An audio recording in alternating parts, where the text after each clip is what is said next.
ജിഷ്ണ, മലബാർ മേഖലയിലെ മഴയുടെ അവസ്ഥ എന്താണ്? കാരണം കണ്ണൂരും കാസർഗോഡും ശക്തമായ മഴ പെയ്യാനുള്ള സാധ്യതയുണ്ട് എന്നുള്ളൊരു മുന്നറിയിപ്പ് ഇപ്പോഴുമുണ്ട്. തീർച്ചയായും ദേവിക, മലബാർ മേഖലയിൽ പ്രധാനമായും കോഴിക്കോട് ജില്ലയിൽ മഴ മാറി നിൽക്കുന്ന ഒരു അവസ്ഥ തന്നെയാണ് നിലവിലുള്ളത്. ഇന്നലെ രാത്രിയൊന്നും ശക്തമായ മഴ ഉണ്ടായിരുന്നില്ല എന്ന് തന്നെ നമുക്ക് പറയാം. പ്രത്യേകിച്ച് നഗര മലയോര മേഖലകളിലാണ് കനത്ത മഴ കഴിഞ്ഞ ദിവസങ്ങളിൽ ലഭ്യമായിട്ടുള്ളത്. പക്ഷെ മഴക്കെടുതിയിൽ വ്യാപകമായ നാശനഷ്ടം ഉണ്ടായിട്ടുണ്ട്. പ്രധാനമായും എടുത്തു പറയുകയാണെങ്കിൽ കോഴിക്കോട് ചെറുവണ്ണൂരിൽ വാഴ കൃഷി, അതായത് 16,000-ഓളം വാഴ നശിച്ച ഒരു റിപ്പോർട്ട് മഴക്കെടുതിയുമായി ബന്ധപ്പെട്ട് കാർഷിക മേഖലയിൽ വലിയ രീതിയിലുള്ള നാശനഷ്ടം തന്നെയാണ് ഉണ്ടായിരിക്കുന്നത്. അതോടൊപ്പം തന്നെ മലയോര മേഖലയിലെ കോഴിക്കോടിലെ മലയോര മേഖല പ്രത്യേകിച്ച് മുക്കം, കാരശ്ശേരി തുടങ്ങിയ ഭാഗങ്ങളിലൊക്കെ തന്നെയും വാഴകൃഷി വ്യാപകമായി ഉണ്ടാവുന്നതാണ്. അവിടുത്തെ ഒക്കെ തന്നെയും വാഴകൾ പൂർണ്ണമായും 1.5 ഏക്കറോളം വരുന്ന വാഴകളൊക്കെ തന്നെയും പൂർണ്ണമായും നശിച്ച ഒരു റിപ്പോർട്ട് പുറത്തു വരുന്നുണ്ട്. എന്തായാലും ഇപ്പോൾ കാലാവസ്ഥയനുസരിച്ച് മഴ മാറി വെയിലിൽ ഉദിക്കുന്ന ഒരു സാഹചര്യം തന്നെയാണ് നിലവിലുള്ളത്. നേരത്തെ ദേവിക സൂചിപ്പിച്ചതുപോലെ കണ്ണൂരും കാസർഗോഡും ഒക്കെ തന്നെയും ശക്തമായ മഴ പെയ്യുവാനുള്ള സാധ്യതയുണ്ടെന്ന് കാലാവസ്ഥാ നിരീക്ഷണ കേന്ദ്രം പ്രവചിച്ചിട്ടുണ്ട്. പ്രധാനമായും ആ ജില്ലയിലൊക്കെ തന്നെയും യെല്ലോ അലർട്ടാണ്. അതുകൊണ്ട് തന്നെ അവിടെയുള്ള ആളുകളൊക്കെ തന്നെയും കർശനമായ നിർദ്ദേശങ്ങൾ പാലിക്കണമെന്നൊരു കാര്യവും ഭരണകൂടം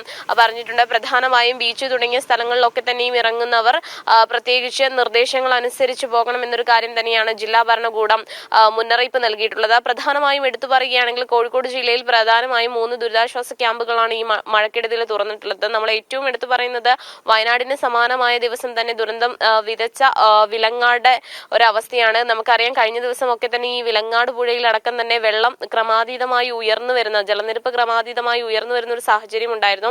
അതുകൊണ്ട് തന്നെ അതിന്റെ തീരത്ത് താമസിക്കുന്നവരോടൊക്കെ തന്നെയും ജാഗ്രതാ നിർദ്ദേശം നൽകിയിരുന്നു. നിലവിൽ വിലങ്ങാടൊക്കെ തന്നെയും സ്ഥിതി ശാന്തമാണ് എന്നൊരു റിപ്പോർട്ട് തന്നെയാണ് നമുക്ക് ലഭ്യമായിട്ടുള്ളത്. എന്തായാലും ജില്ലാ കളക്ടർ ഉൾപ്പെടെ അവിടെ സന്ദർശനം നടത്തണമെന്നൊരു ആവശ്യമാണ് വിലങ്ങാട് നിവാസികൾ മുന്നോട്ട് വെച്ചിരുന്നത്. നമുക്കറിയാം, ഒരു വർഷത്തിലധികമായി അവർക്ക് ഈ ഉരുൾപൊട്ടൽ ദുരന്തം വന്നിട്ടും യാതൊരു തരത്തിലുള്ള സഹായമോ ഒന്നും തന്നെ സംസ്ഥാന സർക്കാരിന്റെ ഭാഗത്തു നിന്ന് ലഭ്യമായിട്ടില്ല. അതുകൊണ്ട് തന്നെ ജില്ലാ ഭരണകൂടം അടക്കം അവിടെ സന്ദർശനം നടത്തണമെന്നൊരു ആവശ്യം വിലങ്ങാട് നിവാസികൾ മുന്നോട്ട് വെച്ചിരുന്നു. കഴിഞ്ഞ ദിവസം അതനുസരിച്ച് ഉപരോധ സമരമൊക്കെ തന്നെയും അവർ സംഘടിപ്പിച്ചത് നമ്മൾ കണ്ടതാണ് ദേവിക.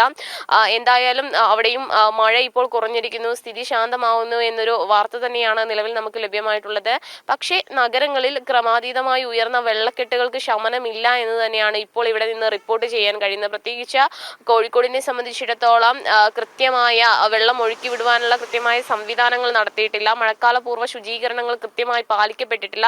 അതുകൊണ്ട് തന്നെ ഈ ഡ്രെയിനേജിൽ നിന്നുൾപ്പെടെയുള്ള മലിനജലം റോഡിലേക്ക് വരുന്ന ഒരു അവസ്ഥ കോഴിക്കോടിന്റെ നഗരത്തിൽ വിവിധ ഇടങ്ങളിലുണ്ട്. അതുപോലെ തന്നെ മലാപ്പറമ്പ് അടക്കമുള്ള സ്ഥലങ്ങളിൽ ക്രമാതീതമായി ജലനിരപ്പ്, അതായത് വെള്ളക്കെട്ടുകൾ റോഡിൽ രൂപപ്പെട്ടിട്ടുള്ള ഒരു അവസ്ഥ ഇപ്പോഴുമുണ്ട്. പക്ഷേ പൊതുവെ പറയുകയാണെങ്കിൽ മഴ ഇല്ലാത്ത ഒരവസ്ഥ തന്നെയാണ് കോഴിക്കോടിനെ സംബന്ധിച്ച് നിലവിലുള്ളത്. പക്ഷേ നിലവിലുള്ള ജാഗ്രതാ നിർദ്ദേശങ്ങളൊക്കെ തന്നെയും പാലിക്കണമെന്നും ജില്ലാ ഭരണകൂടം അറിയിച്ചിട്ടുണ്ട് ദേവിക.